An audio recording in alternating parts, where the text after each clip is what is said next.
The studio lights were bright, too bright, the kind that made people sweat even when they weren't nervous. But Sylvester Stallone wasn't nervous. He sat back in his chair, legs apart, shoulders relaxed, his signature smirk playing at the corner of his lips. The audience murmured in anticipation, some clutching their phones already poised to record. They could sense it. Something was about to happen. Across from him sat Ethan Caldwell, the sharp-suited TV host known for his aggressive interviews. He adjusted his tie, tapping a pen against his cue cards. A practiced smile stretched across his face, but his eyes gleamed with something else, something calculated. "Mr. Stallone," Caldwell began, leaning forward slightly, "some would say that actors, especially action stars, should stick to entertainment and leave politics to the professionals. Wouldn't you agree?" The audience tensed. A loaded question right out of the gate. Stallone blinked slowly, unimpressed. Then, finally, he spoke. "Depends," he said, his voice gravelly and measured. "You saying guys like me aren't smart enough for real conversations?" A low chuckle rippled through the crowd. Caldwell's smile faltered for just a second. He wasn't ready for what was coming next. Caldwell recovered quickly, flashing his polished TV smile. He leaned forward, steepling his fingers like a man who believed he was still in control. "Oh, not at all," he said smoothly. "I'm just saying that when celebrities start weighing in on serious issues, it can sometimes, well, let's just say, cause a little controversy. Don't you think people should stick to what they know best?" Stallone tilted his head, considering the question. He exhaled slowly, then cracked his knuckles. "So, let me get this straight," he said, his tone calm but edged with something sharp. "Actors should just read lines, athletes should just play sports, and musicians should just sing? That's what you're saying?" Caldwell's smile flickered, but he kept his composure.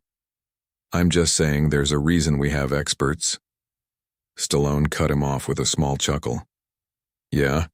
Who decides who's an expert?" the crowd murmured. Caldwell blinked. "Well," he said, shifting in his seat, "we have journalists, analysts, professionals who study these issues." "Oh, you mean people like you?" Stallone interjected, raising an eyebrow. A ripple of laughter spread through the audience.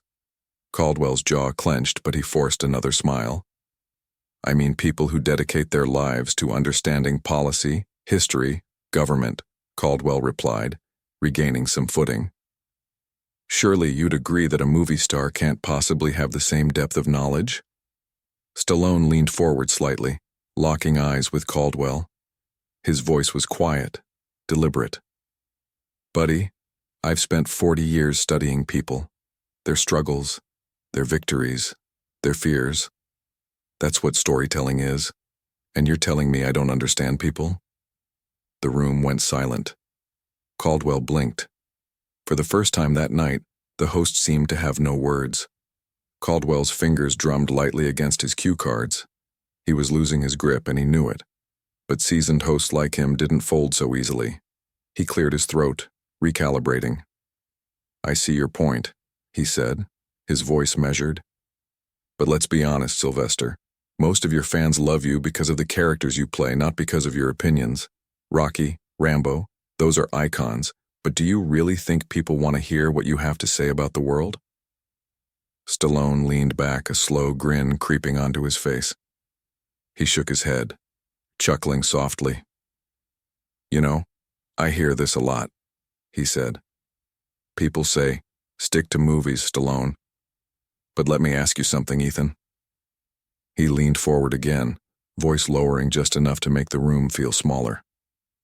"Why do politicians get to act, but actors can't speak?"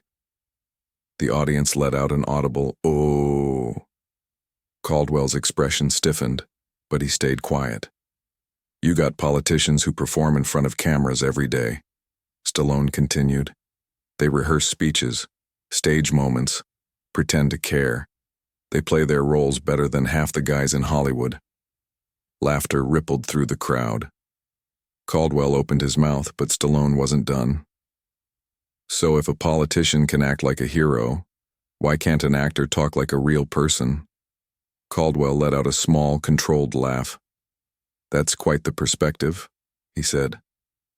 But let's talk about influence. Don't you think when actors speak on serious issues, it can mislead people? Stallone squinted slightly. So now we're saying regular folks aren't smart enough to think for themselves? Another murmur from the audience. Caldwell exhaled through his nose, his grip on the cue cards tightening. I'm just saying, he said, voice firm. People look up to you.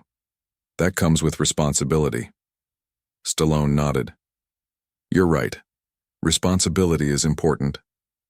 He paused, then added, So how much responsibility do you take for misleading people? Caldwell's smile froze.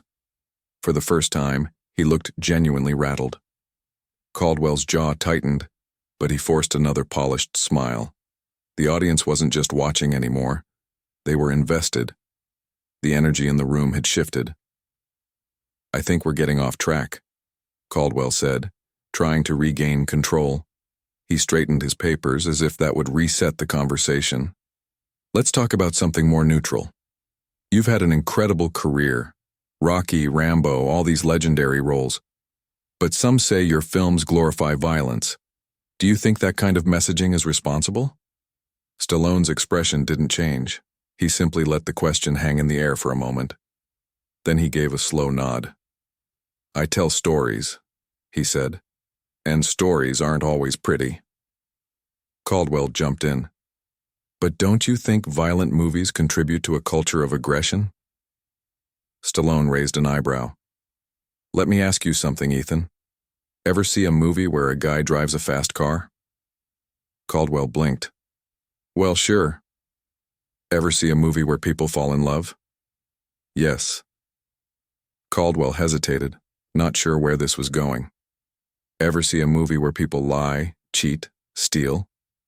Caldwell sighed. Obviously. Stallone smirked. So when people watch a love story, do they all go fall in love? When they watch a heist movie, do they all go rob banks? The audience laughed. Caldwell shifted in his seat. That's not the same thing, he said. Isn't it? Stallone shot back. People got brains. They know the difference between a story and real life. You think some guy sees Rambo and suddenly decides to go start a war? The crowd laughed again, louder this time. Caldwell's grip on his pen tightened. Look, I get it, Stallone continued, voice steady. People always want to blame something, movies, music, video games, but the real world's a lot more complicated than that. Caldwell took a breath, trying to pivot. So you're saying Hollywood has no influence? Stallone tilted his head. I'm saying influence comes from a lot of places. Parents, schools, leaders. He gestured around the studio. Even the media. Caldwell's smile twitched. He knew exactly what that meant. For the first time, it felt like he was the one in the hot seat. Caldwell shifted in his chair. His carefully constructed confidence was starting to crack. He was used to guests who played along, who let him control the narrative. But Stallone? He wasn't playing by the rules. All right, Caldwell said, forcing a chuckle. Let's move on.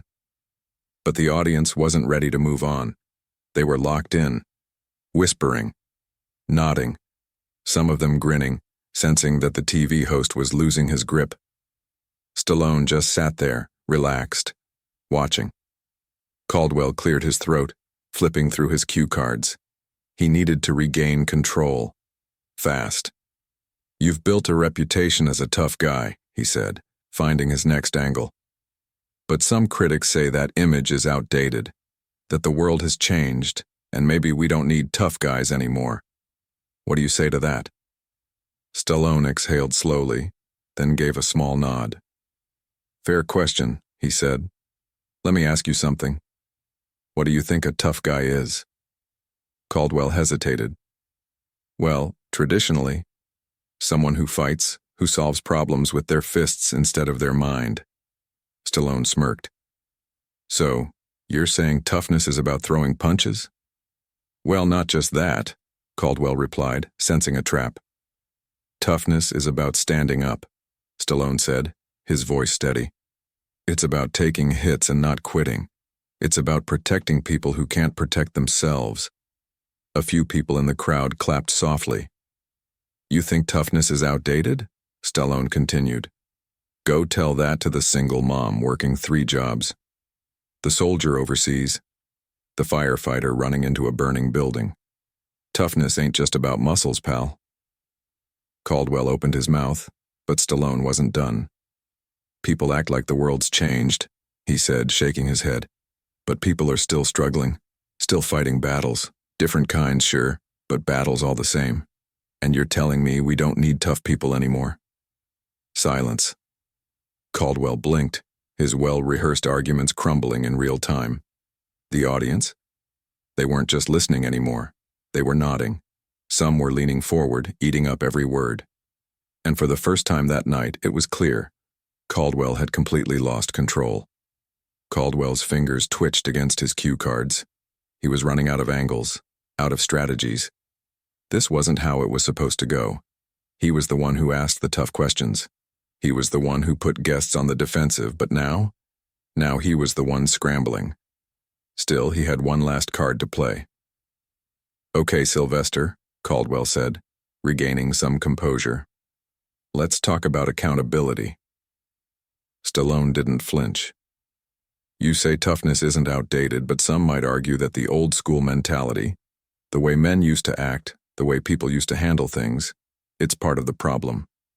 That times have changed, and maybe guys like you need to change with them. What do you say to that?